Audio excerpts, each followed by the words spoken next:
So till then, before we start, let's talk about the zoo. So I am working in the Mumbai Zoo, which we all know as Ranichi Bagh, and म्हणजे थोडंसं मराठीत पण बोलते. आधी जशी राणीची बाग होती, ती आता पूर्णपणे बदलली आहे. 360 डिग्रीज चेंज झालेला आहे राणीच्या बागेत.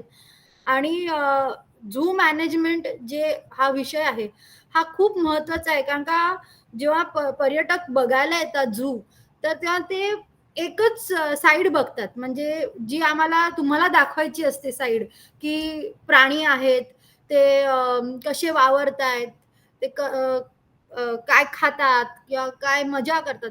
पण ऍक्च्युअल जे काम आहे राणीच्या बागेत, ते बिहाइंड द सीन्स आहे. आणि मी त्याच्याबद्दल तुम्हाला थोडक्यात एक थोडीशी माहिती देणार आहे.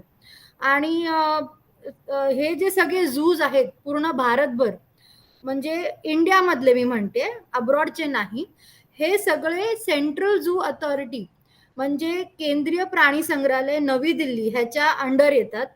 त्यांचे नॉर्म्स आहेत, त्यांचे रूल्स आहेत, एक रेग्युलेशन आहे की प्रत्येक झूनी काय केलं पाहिजे, काय नाही केलं पाहिजे, कशा प्रकारे ऍडमिनिस्ट्रेशन चालवलं पाहिजे, कुठच्या पोस्ट असल्या पाहिजेत, किती माणसं असली पाहिजेत, किती डॉक्टर्स असले पाहिजेत, ह्याचा सगळा एक आराखडा मांडलेला आहे सेंट्रल झू अथॉरिटी न्यू दिल्लीने. आणि त्यानुसार प्रत्येक झूला तो आराखडा पाळायचा असतो. तर त्या आराखड्यामध्ये त्यांनी 3 कॅटेगरीज केलेल्या आहेत झूच्या, की लार्ज झू आहे, मीडियम झू आहे आणि मिनी झू आहे. आणि ह्या कॅटेगरीज तुमच्याकडे किती प्राणी आहेत ह्याच्यावरून ते कॅटेगरायझेशन केलं जातं.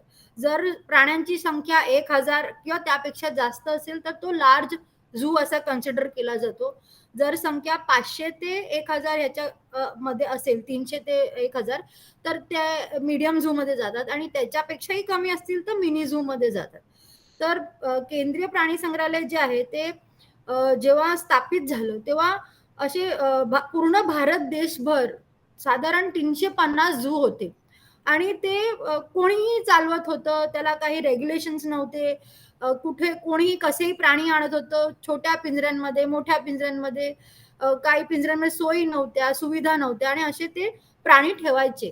तर जेव्हा हे सीझेडे फॉर्म झालं तेव्हा ते पूर्ण भारत देश फिरले आणि त्यांना कळलं की काही काही झूज चांगले चाललेत, काही काही झूज नाही चांगले चाललेत. आणि मग त्यांनी नॉर्म्स ठरवले.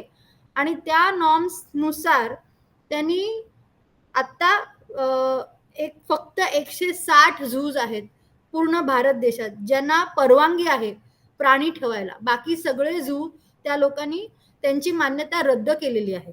त्यामुळे ते झूज जोपर्यंत ते नॉर्म्स फुलफिल करत नाहीत तोपर्यंत ते प्राणी ठेवू शकत नाहीत आणि ते लोकांना आत तो झू खुला पण करू शकत नाही.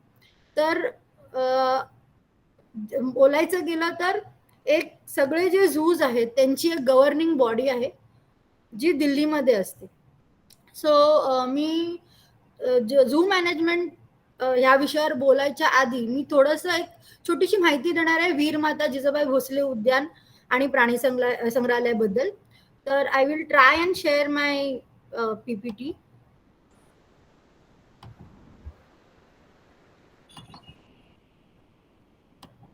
दिसतंय का तुम्हाला रुपाली? नाही, अजून तरी नाही. नाही दिसत आहे. ओके. समहा ना मला ना शेअरचा ऑप्शन हे नाही होते. तुमच्याकडून कोण मी हे केलं आहे, तुम्हाला शेअर करायला अलाउ केलेलं आहे. Okay okay, hold on, I will try.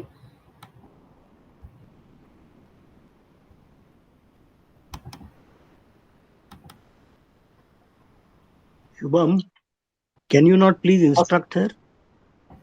या मॅम, तुम्हाला एका स्क्रीन मध्ये ना एक एरोचा एक ऑप्शन असेल, शेअर स्क्रीन म्हणून, त्याच्यावर क्लिक करा. I am going there. मी तिथे जाते, पण माझं समहा आता so I am getting your entire screen, ते पण मी करते क्लिक. मॅम, तो डायलॉग बॉक्स आला ना, त्याच्यामध्ये तुमची स्क्रीन दिसत असेल ना, त्याच्यावर क्लिक करा आणि मग शेअर वर क्लिक करा.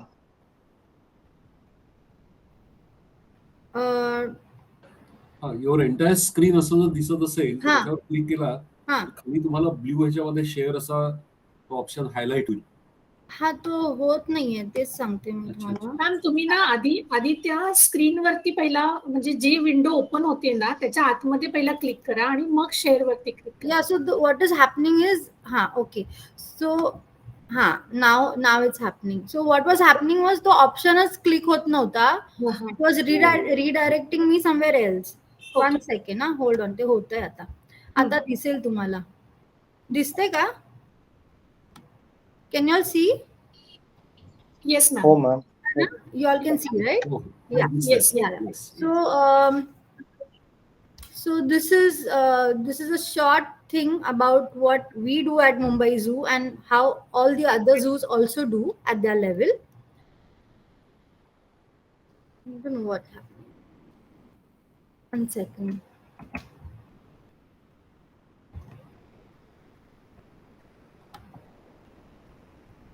ओके, सो मुंबई झू जी आहे ती 1862 मध्ये इस्टॅब्लिश झालेली आहे आणि ही ब्रिटिश लोकांनी बांधलेली आहे. आणि आता पूर्ण मुंबई झूचा जो तुम्ही एरियल व्ह्यू बघताय तो एक मोठा ग्रीन पॅच आहे आणि पूर्ण आपल्या मुंबईमध्ये 2 ग्रीन लंग्स आहेत. एक म्हणजे मुंबईची राणीबाग आणि दुसरी म्हणजे बोरोलीचा SGNP. आणि राणीबाग ही 53 एकर्स मध्ये स्प्रेड झालेली आहे. राणीबाग ही 150 वर्ष जुनी आहे, तर त्यामुळे ती हेरिटेज स्ट्रक्चर मध्ये जाते आणि हेरिटेज ग्रेड बी हे त्याला त्याचं क्लासिफिकेशन आहे हेरिटेजच्या नॉर्म्सनुसार. तर पूर्ण राणीबागेत इकडे असलेली झाडं, इकडे असलेले पाथवेज, ते रेलिंग्स, स्ट्रक्चर्स हे सगळेच हेरिटेजमध्ये कन्सिडर केले जातात. तर जी पूर्वीची राणीबाग होती ती आम्हाला मॉडर्नाइज करायची होती आणि तेव्हा खूप सारे प्रॉब्लेम्स होते आमच्या समोर. आणि कारण का इकडे आम्ही रेलिंग्स हलवू शकत नव्हतो, ट्रीज न हलवू शकत नव्हतो, मॉडर्नायझेशन करायचंय, नवीन पिंजरे बांधायचे. जुने जे ब्रिटिशकालीन पिंजरे आहेत ते खूपच छोटे आणि कंजेस्टेड होते, प्राणी नीट दिसायचे नाहीत, लोक त्यांना त्रास द्यायची, हे सगळं बंद करायचं होतं.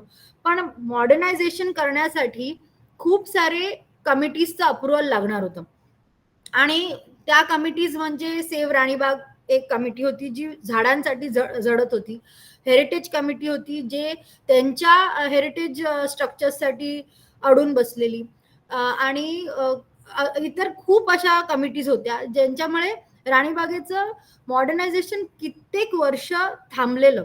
शेवटी 2005 मध्ये थोडी मान्यता मिळाली एका कमिटीची, दुसऱ्या कमिटीची, आणि मग हळूहळू ही राणीबाग बदलत गेली. तर राणीबाग सध्या हंबोल्ट पेंग्विनसाठी फेमस आहे. तर त्या 2016 मध्ये 8 पेंग्विन्स आलेले आणि हा सर्वप्रथम पूर्ण महाराष्ट्रामध्ये, पूर्ण भारतामध्ये ही प्रजाती आणली गेली आणि पहिल्यांदा ग्लास विविंग कन्सेप्ट हा केला गेला. कारण का आधी जे पिंजरे होते हे जाळीचे होते, त्यांना खंदक होती आणि तेव्हा खूप प्रॉब्लेम यायचा व्हिजिटर आणि प्राण्यांना. व्हिजिटर्स त्रास द्यायचे प्राण्यांना, कधी कधी प्राणी एस्केप व्हायचे. तर हे सगळं नलिफाय करण्यासाठी ग्लास विविंग कन्सेप्ट हा केला आणि हा पहिल्यांदा राणीबागेत राबवला गेला. ह्या जो जे तुम्ही बघताय हे रॉयल बेंगाल टायगर म्हणजे वाघाचा पिंजरा आहे. त्याचा जो कन्सेप्ट आहे सध्या तो रणथंबोरच्या थीम वरती बेस्ड आहे आणि त्याचं जे आत प्लांटेशन आहे ते वाघाला जे नैसर्गिकरित्या जे त्यांच्या नॅचरल हॅबिटॅट मध्ये मिळतं ते आम्ही प्लांट केलेलं आहे. म्हणजे कुठलाही प्राणी कुठल्याही एक्झिबिट मध्ये ठेवायचा असेल, आपण पिंजरा हा शब्द आता बोलत नाही, आपण एन्क्लोजर किंवा एक्झिबिट असं म्हणतो. तर तो जो प्राणी जर आपल्याला एक्झिबिट करायचा असेल तर आपल्याला त्याचा नॅचरल हॅबिटॅट मिमिक करायचं आहे. त्याला असं वाटलंच नाही पाहिजे की तो कुठेतरी दुसरीकडे अडकून बसलाय.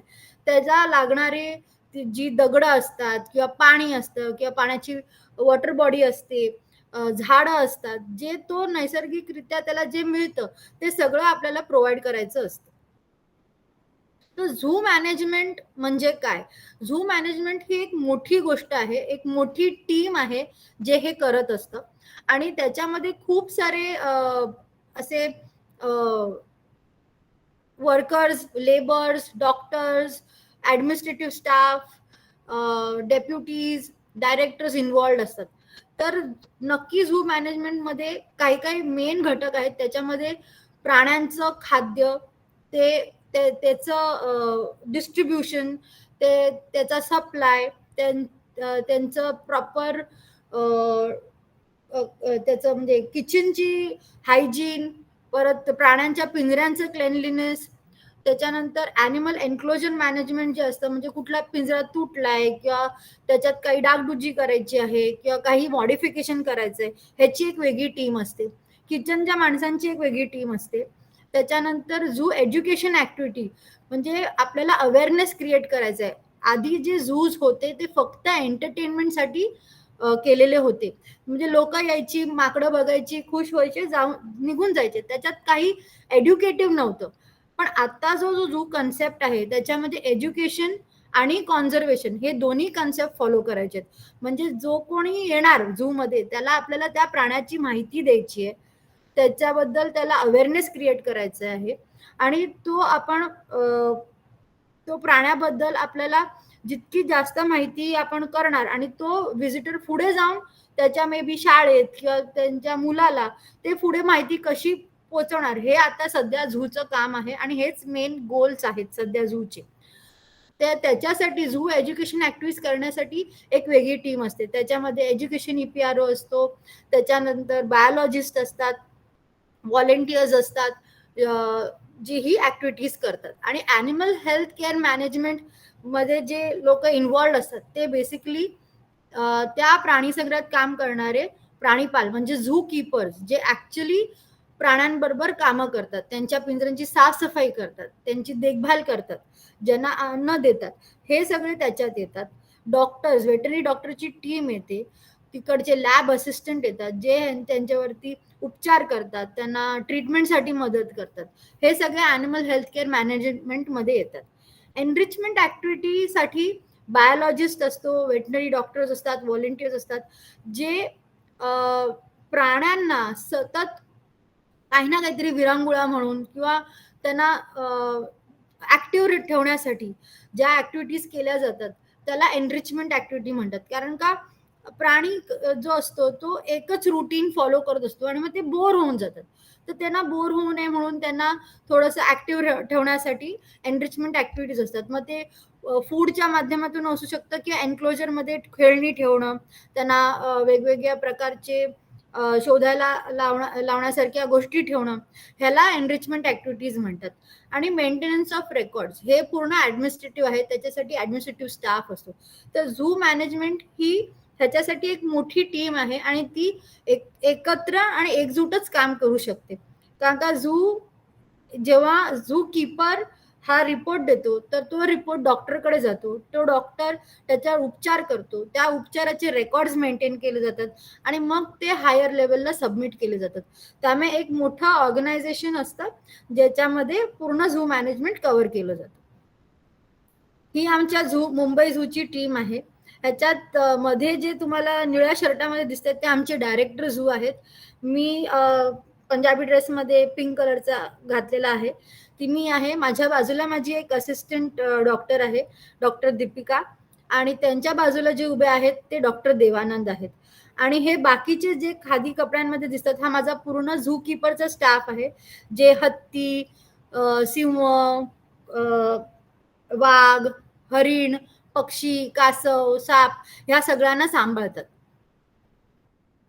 तर झू सर्वात मेन जे ठिकाण असतं ते झू हॉस्पिटल असतं. त्याला तुम्ही एक हार्ट ऑफ द झू म्हणू शकतात, पण तो एक रिस्ट्रिक्टेड एरिया आहे. तिथे खूपच ठराविक माणसं जाऊ शकतात, एक तर झू कीपर किंवा वेटरनरी डॉक्टर आणि त्यांचे असिस्टंट.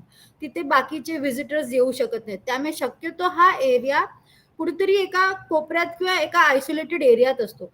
तर तो शक्यतो लोकांना कळत नाही तो कुठे आहे. पण प्रत्येक झू मध्ये झू हॉस्पिटल असणं खूप गरजेचं आहे. त्या झू हॉस्पिटलमध्ये वेगवेगळे सेक्शन्स असतात. मेन झू हॉस्पिटल आहे, क्वारंटाईन एरिया आहे, झू किचन आहे आणि पोस्टमॉर्टम एरिया आहे. तर मी तुम्हाला एक एक सेक्शन सांगते. हे हॉस्पिटल आहे, त्याच्यामध्ये ऑपरेशन थिएटर आणि ट्रीटमेंट रूम आणि कॉन्फरन्स एरिया असं आहे. ऑपरेशन थिएटरमध्ये आम्ही वेगवेगळे सर्जरीज करतो, शस्त्रक्रिया करतो आणि जसं माणसांचं ऑपरेशन थिएटर असतं तसे सेम इक्विपमेंट्स असतात. गॅस ॲनेस्थेशिया असतो, ऑपरेशन टेबल असतं, ऑक्सिजन सिलेंडर्स असतात, इन्स्ट्रुमेंट्स असतात, अल्ट्रासाऊंडची मशीन असते, एक्सरेची मशीन असते. आणि कॉन्फरन्स एरियामध्ये युजली आम्ही डॉक्टर लोकांच्या मीटिंग्स घेतो किंवा व्हॉलेंटियर्सना काही समजवायचं असेल, अवेअरनेस प्रोग्राम्स करायचे असतील तर त्या मीटिंग्स आम्ही हॉस्पिटलमध्ये घेतो ज्या ॲनिमल रिलेटेड असतात. आणि हे ट्रीटमेंटचे वॉर्ड्स असतात. तर प्रत्येक झू हॉस्पिटल हे प्रत्येक झू मध्ये वेगवेगळ्या डिझाईननी डिझाईन केलेलं आहे. ज्याच्याकडे जर कमी जागा असेल तर तो छोट्या स्पेसमध्ये करतो, जर मोठा असेल तर मोठ्या स्पेसमध्ये करतो. तर जे वॉर्ड्स असतात त्याच्यामध्ये जे प्राणी आजारी आहेत किंवा ज्यांच्यावरती ट्रीटमेंट चालू आहे किंवा सर्जरी केल्यानंतर आपण ताबडतोब सोडू नाही शकत, त्या प्राण्यांवरती आम्ही त्यांना इथे ट्रीटमेंटसाठी ठेवतो, त्यांचे उपचार करतो आणि मग ते जेव्हा फिट होतात की आता they are fit to be release, तेव्हा आम्ही त्यांना त्यांच्या एक्झिबिटमध्ये सोडून देतो. तर इथे तुम्ही तसं स्पष्ट दिसत नाहीये पण 1-2 माकडं त्या वॉर्डमध्ये आहेत. त्याच्यानंतर हा एक क्वारंटाईन सेक्शन आहे. क्वारंटाईन म्हणजे काय? क्वारंटाईन म्हणजे सपोज आता मुंबई झू मध्ये नव्याने टायगर आले, तर हे टायगर आम्ही जंगलातून पकडून आणलेले नाहीत. जंगलातून आम्ही कुठचाही प्राणी पकडून आणू शकत नाही, हा नियम आहे. हा वाईल्ड लाईफ ऍक्टच्या नियमानुसार आम्हाला फक्त झू टू झू म्हणजे आम्ही जे टायगर आणले ते औरंगाबाद झू मधून आणले, तर औरंगाबाद झू मधून आम्ही टायगर एक्सचेंज करू शकतो, दुसऱ्या झू मधून आम्ही आणू शकतो. म्हणजे जी घेवाणदेवाण आहे प्राण्यांची ही झू टू झू मध्येच होते.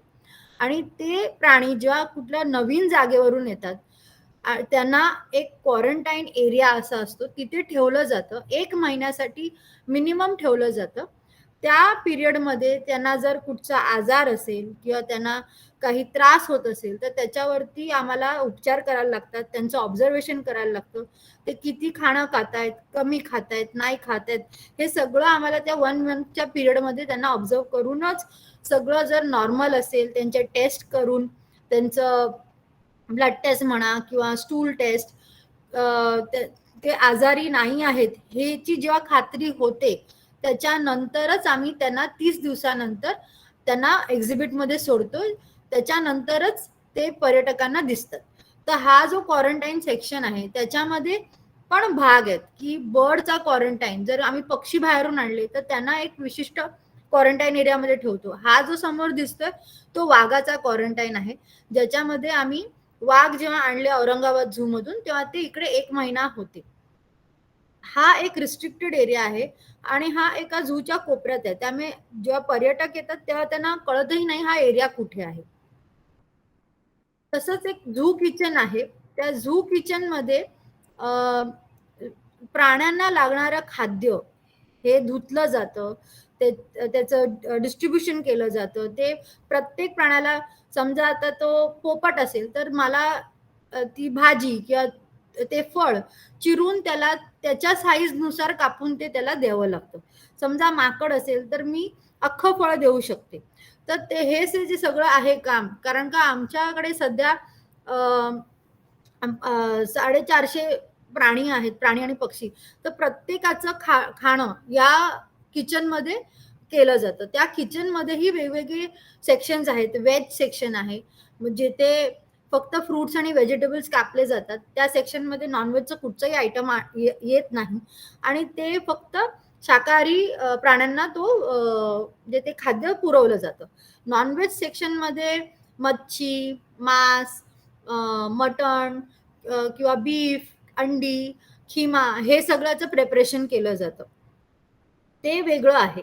त्याच्यानंतर एक सेक्शन आहे तो ग्रेन सेक्शन आहे, ज्याच्यामध्ये धान्य स्टोअर केलं जातं.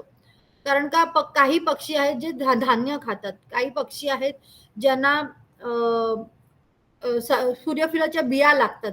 ह्या सगळ्या गोष्टी एका वेगळ्या स्टोरेज सेक्शन आहे, त्याच्यात स्टोअर केलं जातं. त्याच्यानंतर अजून एक सेक्शन आहे किचनमध्ये ज्याला फॉडर एरिया असं म्हणतात, जिथे सुकं गवत किंवा हिरवं गवत जे रोज येतं ते आम्ही स्टोअर करतो आणि मग ते प्रत्येक प्राण्याच्या रिक्वायरमेंट नुसार ते वाटलं जातं. अजून एक सेक्शन जो रिस्ट्रिक्टेड एरियामध्ये येतो तो आहे पीएम सेक्शन. पीएम सेक्शन म्हणजे पोस्टमॉर्टम सेक्शन, ज्याच्यामध्ये समजा कुठला प्राणी मेला तर त्याच्यावरती प्रॉपर पीएम प्रोसिजर केली जाते. तो का मेला त्याचे सॅम्पल्स घेऊन लॅबमध्ये पाठवले जातात, त्याच्या मृत्यूचं कारण शोधलं जातं आणि ती जी बॉडी आहे डेड बॉडी त्या ॲनिमलची, ती हे जे तुम्हाला दिसतंय खालती चित्रामध्ये एक मोठं स्ट्रक्चर आणि एक मोठी चिमणी, ती एक इलेक्ट्रिक इन्सिनरेटर आहे. जसं माणसांची बॉडी क्रिमेट केली जाते तसंच प्राण्यांची पण बॉडी क्रिमेट केली जाते. प्रत्येक झू कडे इन्सिनरेटर असेलच असं नाही, पण जर मोठी जागा असेल आणि फंड्स असतील तर इलेक्ट्रिक इन्सिनरेटर युजली इन्स्टॉल केला जातो. नाहीतर मग प्राण्यांच्या बॉडींची विल्हेवाट ती लोक जाळून किंवा बरी म्हणजे दफन करून त्याची विल्हेवाट लावतात. तर झूचे जे मेन आहेत मेन वर्किंग स्टाफ तो आहे एक वेटरनरी डॉक्टर. तर त्याचे पण काही त्याला नियम पाळावे लागतात, काही रूल्स अँड रेग्युलेशन्स त्याला फॉलो करायला लागतात. तर ह्या झू वेट्सना दिवसभरात काय कामं करावी लागतात ते मी तुम्हाला थोडक्यात सांगते. दिवस सुरू झाला की त्यांना राऊंड्स घ्यायला लागतात कंपल्सरी. ते प्रत्येक पिंजऱ्यावर जाऊन त्या प्रत्येक कीपरशी बोलतात. ते कीपर्स त्यांना त्याचा रिपोर्ट देतात की हा प्राणी आजारी आहे, ह्याने नाही खाल्लं, ह्याने आज हा उठलाच नाही, ह्याने आज पातळ संडास केला, हे सगळे रिपोर्ट्स घेतात. त्याच्यानंतर ते लोक पुढचा प्लॅन डिसाईड करतात की आज ह्याची ट्रीटमेंट पहिली करायची का ह्याची नंतर करायची. प्रायोरिटी डिसाईड करून ते ट्रीटमेंट्स करतात. त्याच्यानंतर पिंजऱ्यांची जेव्हा राऊंड्स घेतात तेव्हा ते पिंजरा स्वच्छ ठेवला आहे की नाही, त्या प्राणीपालाने तो नीट धुतला आहे का, उरलेलं जे खाद्य आधीचं होतं ते काढलं आहे का, हे पण ते लोक चेक करतात. आणि जे फूड घातलं आहे ते दिवसभरात त्या प्राण्याने खाल्लंय की नाही का ते तसंच ठेवलंय हे पण चेक करतात. या व्यतिरिक्त झू मध्ये येणारे ज्युनियर वेटरनरी डॉक्टर्स आहेत जे शिक्षण घेत आहेत वेटरनरीची, त्यांना ती लोक शिकवतात. तर ग्रॅज्युएशन जे स्टुडंट्स आहेत त्यांचं इंटर्नशिप प्रोग्राम्स ती लोक कंडक्ट करतात. सर्जरीज असतील तर सर्जरीज करतात. तर ॲनिमल हेल्थ मॅनेजमेंट हा जो ॲस्पेक्ट आहे त्याच्यामध्ये काही टेस्ट असतात जे त्यांना रुटीनली करायचे असतात. फॉर एक्झाम्पल स्टूल टेस्ट म्हणजे संडास दर 3 महिन्यांनी चेक करायचा असतो प्रत्येक प्राण्याचा की त्यांना जंत झाले आहेत की नाही. आणि जर जंत असतील किंवा नसतील त्यांना दर 3 महिन्याने निर्जंतुकरण करणं म्हणजे डिवर्मिंग करणं हे कंपल्सरी आहे. त्यांचं लसीकरण करणं तर एक शेड्यूल असतो, दरवर्षी कुठचं वॅक्सिन देणं. प्रत्येक प्राण्याला वेगवेगळे त्यांच्या स्पीसीजनुसार वॅक्सिन्स आहेत. त्याच्यानंतर आजारी जर प्राणी असेल तर त्याच्यावरती ट्रीटमेंट करणं, सर्जरी असेल तर सर्जरी करणं. मायक्रोचिपिंग म्हणजे समजा प्राणी तुम्हाला कुठे पाठवायचा असेल तर त्याच्यात एक छोटीशी चिप इन्सर्ट करतात. त्या चिपमध्ये त्या प्राण्याची पूर्ण इन्फॉर्मेशन असते, त्याचं नाव असतं, तो कुठल्या झू मधून आला आहे, त्याचा एक नंबर असतो. कारण का समजा हा प्राणी दुसऱ्या झू मध्ये गेला आणि तिथून तो एस्केप झाला आणि कुणाला तिसऱ्याला मिळाला तर तो त्या मायक्रोचिपच्या आधारे त्या प्राण्याला परत रिलोकेट करू शकतो. त्याच्यानंतर ट्रँक्युलायझेशन म्हणजे समजा एक प्राणी आजारी आहे, समजा वाघच आजारी आहे, तर आपण त्याला डायरेक्ट अप्रोच करू शकत नाही. कधी कधी आपल्याला त्याला बेशुद्ध करावं लागतं. ते बेशुद्ध करण्याचा जो प्रकार आहे त्याला ट्रँक्युलायझेशन असं म्हणतात. आणि ट्रँक्युलायझेशन आम्ही हरणांनाही करतो, पक्ष्यांनाही करतो, कासवांनाही करतो, depending on the severity of the disease. आणि पोस्टमॉर्टम एक्झामिनेशन ह्या सगळ्या गोष्टी ॲनिमल हेल्थ मॅनेजमेंटच्या च्या अंडर येतात. तर जसं मी बोलली की ब्लड टेस्ट असतं, स्टूल्स टेस्ट असतं, एक्सरे असतं, अल्ट्रासाऊंड असतं. तर तुम्ही इथे बघू शकता मी हत्तीच्या कानातून रक्त काढते. तर तुम्हाला किती जणांना माहित नसतं की हत्तीच्या आपण कुठल्या अवयवातून रक्त काढू शकतो. ते आहे कान. कारण का ती एकच गोष्ट आहे जी अप्रोचेबल आहे. त्याची शेपटीतून नाही काढता येत, त्याच्या पायातून नाही काढता येत, कुठूनही काढता येत नाही. त्याच्यानंतर इथे तुम्ही खाली बघू शकता की डॉक्टर दीपिका ह्या एका अजगराची ट्रीटमेंट करतात. कधी कधी आम्हाला प्राणी हॉस्पिटलमध्ये आणता येत नाही, त्यावेळी आम्ही स्वतः त्या पिंजऱ्यावरती जातो, त्या प्राण्यांवरती उपचार करतो आणि मग परत आम्ही दुसऱ्या दिवशी परत येतो आणि ट्रीटमेंट करतो. जर खूपच सिव्हिअर केस असेल तर आम्ही त्यांना हॉस्पिटलमध्ये नेतो आणि तिथेच ठेवून देतो. इथे तुम्ही बघू शकता की एका मोराचं वजन घ्यायचं होतं म्हणून त्याला वजन काट्यावर ठेवलंय. हा खूप जुना फोटो आहे, जेव्हा डिजिटल एक्सरेज नव्हते. आता डिजिटल एक्सरेज आलेले आहेत, त्यामुळे वजन करणं खूप सोपं झालेलं आहे. आणि अजून एक फोटो तुम्हाला जो दिसतोय त्याच्यात आम्ही एक्सरे काढतोय मगरीचा. ह्याच्यामध्ये मगरीला पायाचा प्रॉब्लेम होता म्हणून तिचा एक्सरे काढण्यात आला. एक्सरे जी मशीन असते ती खूप मोठी असते आणि ती एका जागेवरून युजली हलवता येत नाही. पण त्यावेळी आम्हाला पोर्टेबल एक्सरे ही सोय ह्युमन्स कडून लाभली. तेव्हा वेटनरीमध्ये पोर्टेबल एक्सरेज नव्हते, तेव्हा आम्ही ह्युमन एक्सरेच्या डायग्नॉस्टिक सेंटरवरून त्यांना रिक्वेस्ट करून हा एक्सरे काढून घेतला. आता आमच्याकडे स्वतःचीच एक एक्सरे मशीन आहे, त्यामुळे आम्हाला दुसऱ्यांना बोलवायला लागत नाही. आणि मी थोड्या केसेस सांगू शकते की आम्ही कशा प्रकारे ट्रीटमेंट देतो. आता हा हत्ती आहे, त्याच्या पायाला जखम झालेली. हत्तीला तर आम्ही हॉस्पिटलमध्ये आणू शकत नाही, त्यामुळे त्याचं आम्ही जागेवरच ट्रीटमेंट करायचो. त्याला रोज त्याचे जे नख होती ती आम्ही एक आयुर्वेदिक प्रेपरेशन केलेलं तयार आणि त्याच्याने ते पूर्ण त्याची नख साफ करायचो, त्याचे पाय साफ करायचो. आणि हत्तीचा पाय हा एवढा मोठा आहे की त्याला तुम्ही किती मलम लावणार, म्हणून आम्ही हळद घ्यायचो, त्याच्यामध्ये सगळे वेगवेगळे पावडर, अँटीबॅक्टेरियल, अँटी फंगल, आम्हाला काय घटक हवेत ते त्याच्यात मिक्स करून ते पूर्णपणे त्या हत्तीच्या पायावर लावायचो आणि अशा प्रकारे त्याची ट्रीटमेंट करायचो. म्हणजे जसं ह्युमन्स मध्ये करतात तसंच, फक्त थोडंसं मॉडिफिकेशन होतं प्राण्यांच्या स्पीसीज नुसार, पण ऑलमोस्ट ट्रीटमेंट सेम असते. मग हे जे दिसतंय तुम्हाला ते आधीची जखम आहे. मग ती आम्ही कशी साफ करायचो, त्याला काय लावायचो आणि हे आयुर्वेदिक तेल आम्ही कुठल्या घटकाने बनवलंय ते. आणि मग त्या पायाला इंजुरी होऊ नये परत म्हणून त्या हत्तीच्या पायाखाली आम्ही मोठा एक असा फॉडरचा एक लेअर टाकायचो, सुक गवताचा.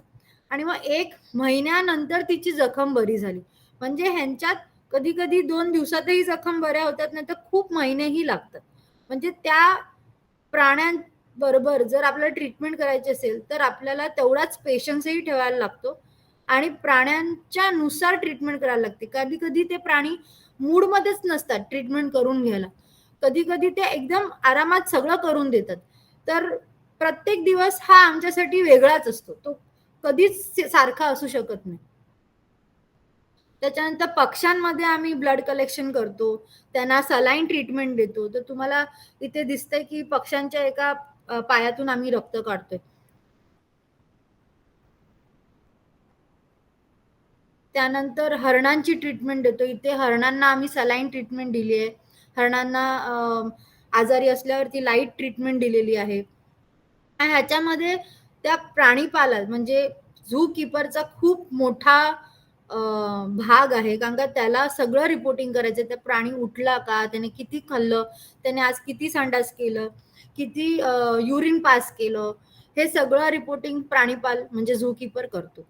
कधी कधी प्राण्याला स्वतःहून खाता येत नाही, तर तुम्ही इथे बघू शकता तो प्राणीपाल त्याने त्याचं डोकं एका गोणीमध्ये सुकं गवत घातलंय, त्याचं डोकं एलिव्हेट केलंय आणि मग तो त्याला भरवतोय. तर हे सगळं आम्हाला दिवसातून 2 वेळा 3 वेळा जसं लागेल तसं आम्हाला करायला लागतं. त्याच्यानंतर जेव्हा गेंडा असतो, गेंडा अनप्रिडिक्टेबल आहे, तो अटॅक करू शकतो. तर मग अशा वेळी आपण अशा प्राण्यांची कशी ट्रीटमेंट करायची, तर इथे तुम्ही बघू शकता की गेंड्याला एका असे बार्स आहेत, त्या बार्सचा जो स्ट्रक्चर आहे त्याला ट्रेविस असं म्हणतात. म्हणजे गावी जर तुम्हाला गाई गुरांना ट्रीटमेंट करायची असते तर त्यांना ट्रेविस मध्ये घेतात, एका चौथाऱ्यात घेतात, जो लोखंडी बार्सनी बांधलेला असतो.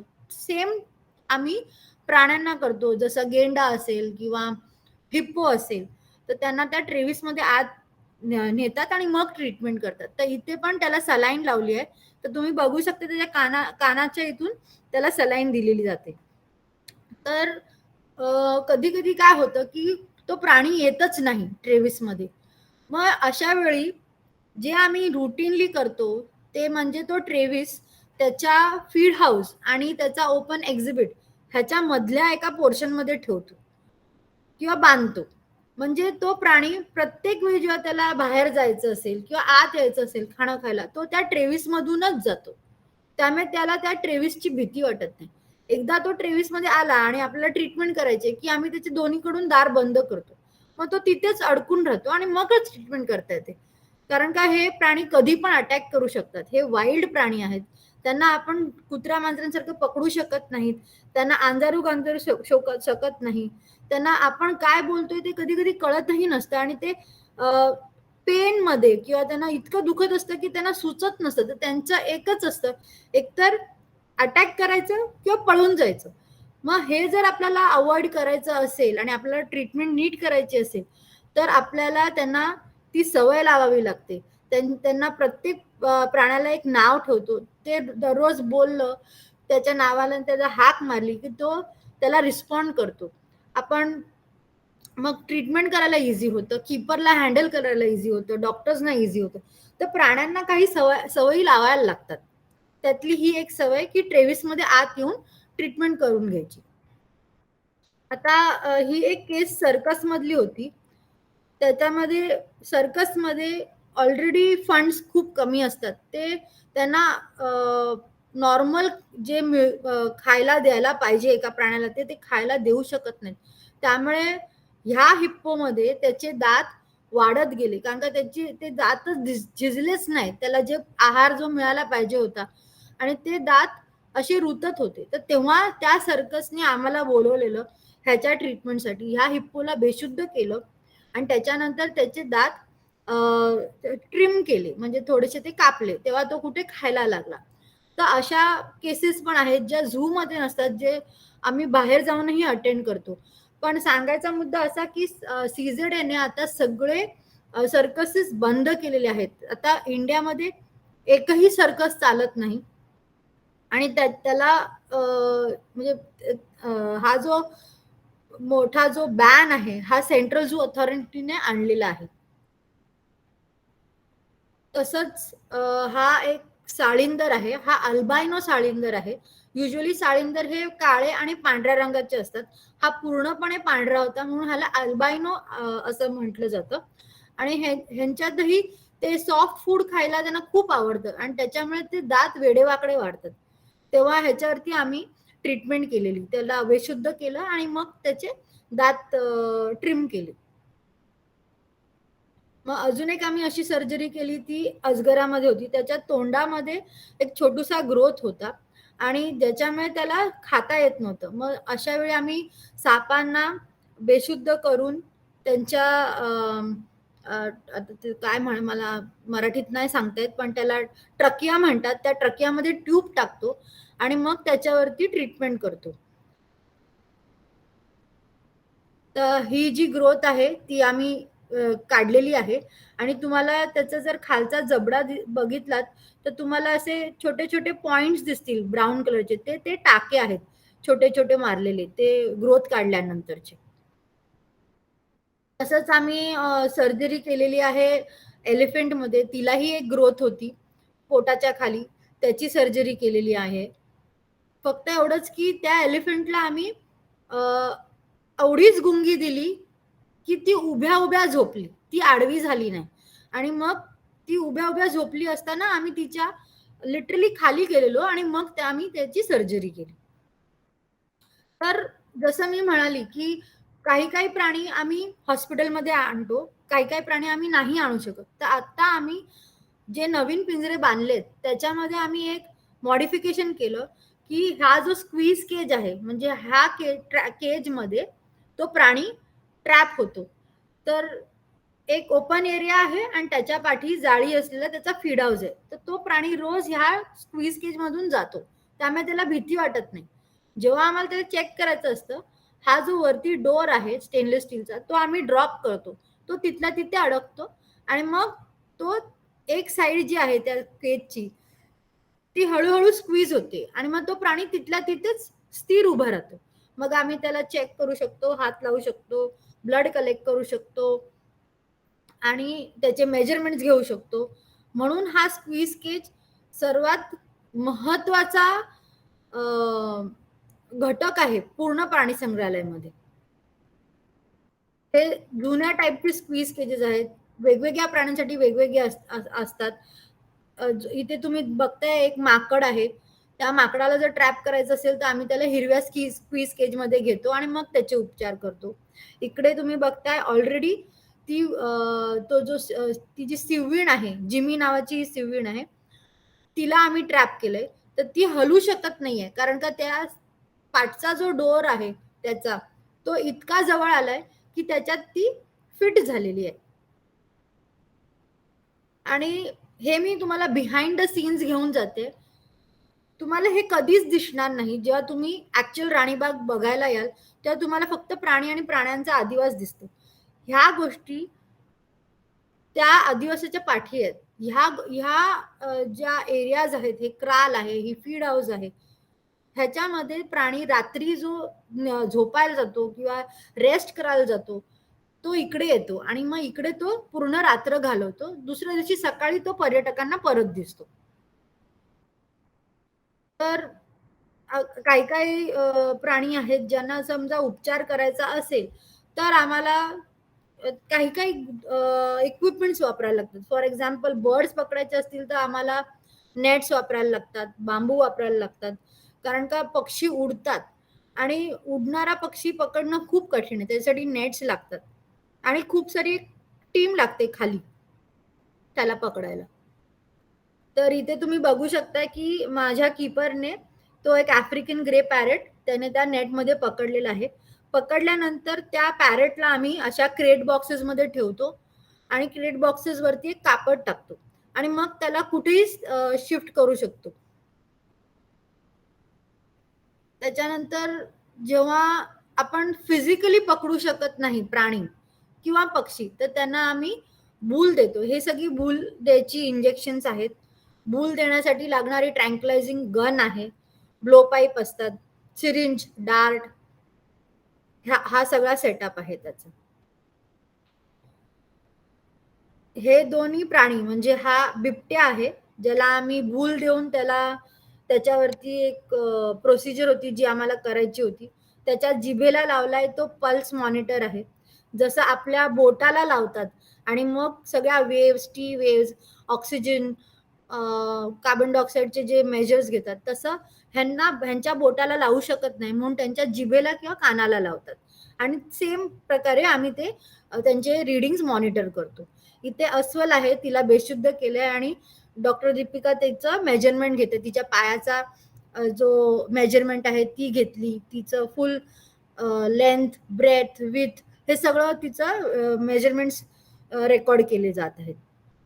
कारण हे प्राणी आपण असे अप्रोच नाही करू शकत. त्यांना जर डिटेलमध्ये आपल्याला बघायचं असेल तर त्यांना बेशुद्धच करावं लागतं. पण कधी कधी आपण खूप सोप्या मेथडनी ट्रीटमेंट करू शकतो. जर हरिण असेल किंवा माकड असेल तर आम्ही त्यांच्या खाद्यामध्येच औषध मिक्स करतो. तर इथे तुम्हाला दिसते ते जे सांबर डिअर आहेत त्यांना आम्ही खायला एक कॉन्सन्ट्रेट मिक्सचर ज्याला आम्ही भुसा असं म्हणतो, त्याच्यामध्ये मका असतो, चणा असतो, वीट बाण असतं, गाजर असतं, हे सगळं एक मिक्सचर असतं, गुळ असतो त्याच्यात. तर त्याच्यामध्येच आम्ही त्याच्या औषधाची पावडर टाकली आहे आणि त्याला खायला दिलं आहे. इथे तुम्ही दुसरा जर फोटो बघितलात तर इथे 2 कीपर आहेत. तर ती लोक त्याला केळ्यातून गोळी भरवत आहेत. त्यामुळे त्यांना केळी खूप आवडतात, ते पटापट खातात. मग अशा वेळी त्यांना जर उपचार करायचे असेल तर आम्हाला खाद्यात मार्फत किंवा पाण्यामध्ये घालून औषध देणं खूप सोपं पडतं. आणि इथे तुम्ही बघताय एक माकड आहे, त्याला गोळ्या द्यायच्या होत्या, गोळ्या कडू होत्या, त्यामुळे आम्ही त्याला जॅम मध्ये मिक्स केलं आणि त्या ब्रेडला लावून त्याला दिलं. अशा प्रकारे मग आम्ही काही ना काहीतरी आयडिया काढतो आणि मग त्यांचं ट्रीटमेंट करतो. आणि हे पोस्टमॉर्टम आहे, जे पोस्टमॉर्टम रूम मध्ये केलं जातं. ते मगरीवरती पोस्टमॉर्टम एक्झामिनेशन केलं जात आहे. आता समजा आम्हाला कुठला प्राणी एका प्राणी संग्रहालयातून दुसऱ्या प्राणी संग्रहालयात न्यायचा आहे किंवा खूप संख्या झाली आणि तो आम्हाला एका सफारीमध्ये किंवा नेचर पार्क मध्ये रिलीज करायचा आहे, तर त्यांना असे बॉक्सेस असतात किंवा क्रेट्स असतात, ज्याच्यामध्ये ट्रान्सपोर्टेशन बॉक्स त्याला म्हणतात. त्याच्यामध्ये तो प्राणी आम्ही त्याच्यात तो प्राणी ठेवतो आणि किंवा क्रेनच्या साहाय्याने किंवा ट्रक मार्फे किंवा एरोप्लेन थ्रू आम्ही त्यांना एका झू मधून दुसऱ्या झू मध्ये ट्रान्सलोकेट करतो. तर पहिला जो फोटो आहे त्याच्यामध्ये सांबर डिअर आम्ही ट्रान्सलोकेट केले. त्यांना नॅशनल पार्क मध्ये सोडायचं होतं तेव्हा आम्ही ट्रक वापरला. इथे दुसरा जो फोटो आहे त्याच्यामध्ये हिप्पो आणला गेला आहे, तो दुसऱ्या झू मधून इकडे आला आणि मग त्याला क्रेन मार्फत त्याला त्या एक्झिबिट मध्ये सोडला. आणि तिसरा जो फोटो आहे तो SGNP मध्ये ते सांबर डिअरना सोडण्यात येतानाचा फोटो आहे. तर तुम्हाला दिसतो तो डिअर खाली स्वतःहून चालत जातो त्या ट्रक मधून. पण हे सगळं करताना खूप शांतता, खूप पेशन्स, कारण का हे असं जरी वाटतंय की ही प्रक्रिया अशी 1-2 मिनिटाची आहे, पण तो प्राणी यायलाच कधी कधी 1 तास, 2 तास, कधी कधी दिवस किंवा 15 दिवस असे आम्ही वेट केलेला आहे, किंवा तो येतच नाही, त्याला काहीतरी वेगळं वाटतं. म्हणून ते पण तेवढे स्मार्ट असतात की नाही, काहीतरी वेगळं, आपण तिथे जायला नाही पाहिजे. मग आम्ही तेव्हा त्यांच्या त्या क्रेट बॉक्स मध्येच खाद्य घालतो.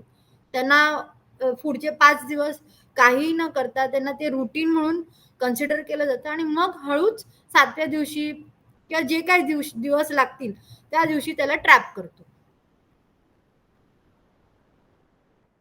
आणि फूड एनरिचमेंट ही खूप महत्वाची गोष्ट आहे, कारण का आपण नेहमीच वरण भात चपाती भाजी नाही खात आपण ह्युमन्स. तर मग हे तरी कशाला खातील आपले. जर मी रोज त्याला पपई देते, चिकू देते, वॉटरमेलन देते, त्यांना नाही आवडत तेच तेच तेच तेच खायला. मग अशा वेळी आम्ही एका वेगळ्या पद्धतीने ते फळं किंवा त्यांचं खाद्य असं एक वेगळ्या पद्धतीने त्यांना देतो. जर माकडं असतील तर त्यांना एका पाईप मध्ये त्या शेंगा घालतो आणि मग देतो. त्या शेंगा काढण्यातच त्यांचा खूप वेळ जातो. किंवा मग त्यांना गिफ्ट ट्रॅप करून त्यांना ऑफर केलं जातं. जर अस्वल असेल तर त्यांना हनी खूप आवडतं, मग त्या हनीचा एक आम्ही ट्रेल बनवतो, ते खाद्य लपवतो, म्हणजे त्या वासाने ती त्या खाद्यापर्यंत पोचते. म्हणजे त्यांचा हा जो विरंगुळा आहे, त्यांना जे शोधण्याची जी त्यांची क्रिया आहे ती झू मध्ये नष्ट होते, कारण का आम्ही त्यांना रेडीमेड फूड देतो, त्यांना शोधावं लागत नाही.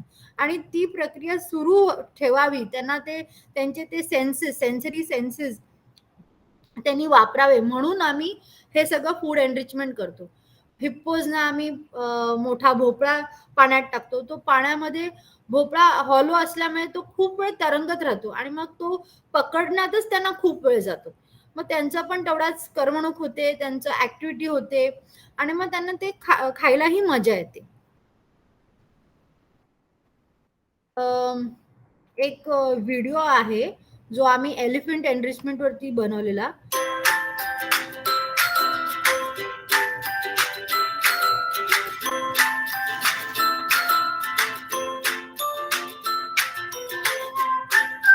इथे तुम्ही बघू शकता की आम्ही तिचं खाद्य त्या ढिगाऱ्याखाली लपवलं आहे, मातीच्या ढिगाऱ्याखाली.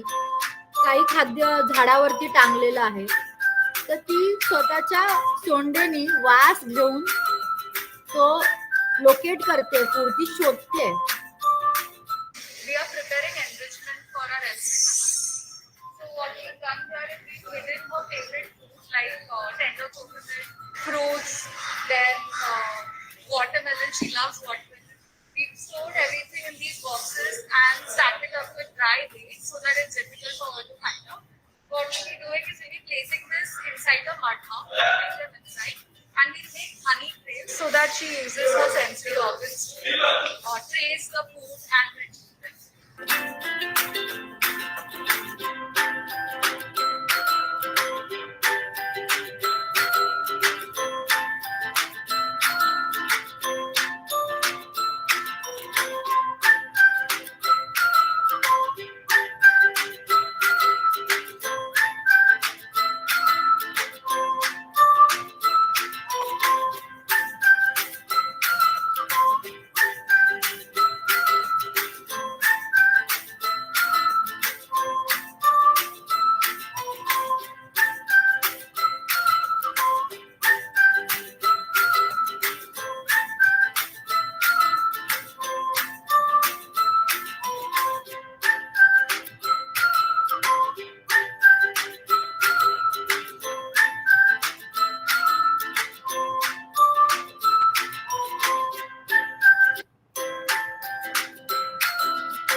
तर अशा प्रकारे एलिफंटचं तुम्ही बघितलं एनरिचमेंट. माकडांसाठी आम्ही अशा खूप साऱ्या गोष्टी केलेल्या. तर त्यांना गिफ्ट रॅप केलेलं सगळं फूड आणि मग त्यांना बॉक्सेसमध्ये लपवलं. त्यांना आंबा हा सीझनल असल्यामुळे त्यांच्यासाठी तो एक मेजर ट्रीट होती. आंबा, जांभूळ, मग कैरी, ह्या सगळ्या गोष्टी ज्या नेहमी आम्ही देऊ शकत नाही त्या त्यांना खायला दिल्या. त्याच्यानंतर एन्क्लोजर एनरिचमेंट जे असतं त्याच्यामध्ये आम्ही एन्क्लोजरमध्ये काही गोष्टी लावतो किंवा ठेवतो ज्याच्यामुळे ते कुरतडतात किंवा त्याच्या आत जातात किंवा त्याच्याबरोबर खेळतात. तर इथे आम्ही पहिला जो फोटो आहे इथे तुम्ही बघताय एक लाकूड आहे. त्या लाकडाला हे सगळे स्टुडंट्स कलर करतात आणि हे लाकूड आम्ही सापामध्ये ठेवलं. त्या लाकडासाठी साप जेव्हा कात टाकतो तेव्हा तो त्याचं अंग घासतो. तर हे लाकूड त्याच्यासाठी ठेवलेलं कात त्याची घासावी म्हणून त्याने. त्याच्यानंतर हे जे कार्डबोर्डचे केले आहेत हे टॉईज आहेत. ते टॉईज आम्ही पोपटामध्ये लावले. त्याच्यानंतर हा एक नेस्ट बॉक्स आम्ही एका हिल महिनेसाठी लावला. तर ह्या सगळ्या ज्या गोष्टी आहेत त्या एन्क्लोजर एनरिचमेंट आहेत.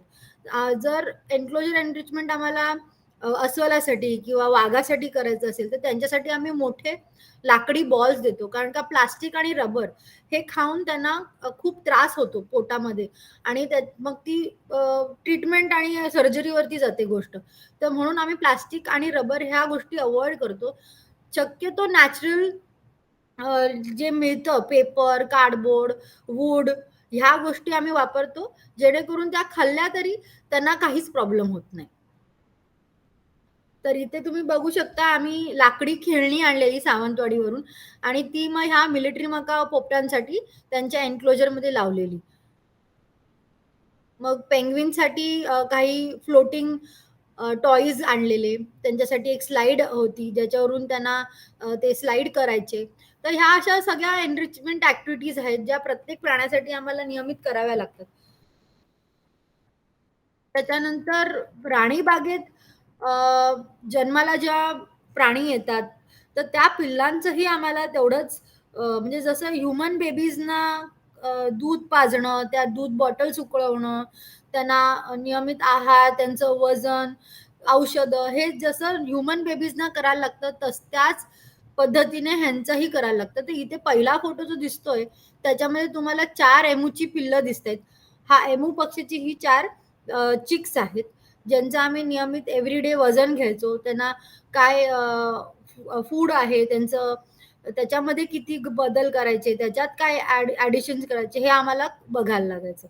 आणि इकडे हा एक हरणाचा बच्चा आहे ज्याला त्याच्या आईने अबॅन्डन केलं आणि मग त्याला आम्ही दूध देत होतो. आणि मुंबई झू म्हणजेच राणीची बाग आता सोशल मीडियावर आलेली आहे आणि दर दिवशी आम्ही काही ना काहीतरी पोस्ट करत असतो. कुठचाही नवीन इव्हेंट असेल तर तो पोस्ट करतो, कॉम्पिटिशन्स असतील तर त्या पोस्ट करतो. तर मी आवर्जून सांगेन की तुम्ही द मुंबई झूच्या सोशल मीडिया हँडलवरती जा. आम्ही फेसबुकवर आहोत, ट्विटरवर आहोत, इंस्टाग्रामवर आहोत, यूट्यूबवर आहोत आणि आमचे व्हिडिओज, आमचे पोस्ट बघा. आम्ही हा प्लॅटफॉर्म अवेअरनेस क्रिएट करण्यासाठी केलेला आहे. आम्ही जे करतो ते काम लोकांपर्यंत पोहोचावं. कोविडमुळे लोक येऊ शकत नाही आहेत झूमध्ये आणि त्यांना हा झूचा आनंद घेण्यासाठी आम्ही सोशल मीडिया मार्फत सगळ्या गोष्टी पाठवत आहोत. तर तुम्ही हा एक व्हिडिओ बघून घ्या.